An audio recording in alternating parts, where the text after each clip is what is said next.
Hi, welcome to another episode of Hot Takes. Scottish universities are in deep trouble. They don't get enough money from the SNP to actually take in Scottish pupils. So even though Scottish universities are, by definition, free for Scottish students, their limited places mean Scottish students often have to go elsewhere. The universities there need to fill up with foreign students who pay the full cost. And they're asking the SNP to uplift the charges because English universities are going to be paying nearly 10,000 a year rather than the 9,000 that the Scottish universities pay. It's all very complex. Foreign students, of course, pay about 25, 30,000 depending on the university. But they get virtually nothing, about 4,500 per pupil for Scottish pupils.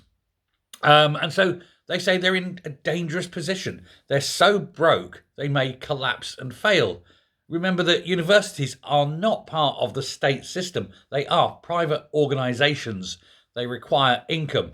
A lot of it, of course, does come from the government in the form of grants. Some comes from the private sector where people go out and get loans to pay that proportion of the university cost, the differential being made up by the government.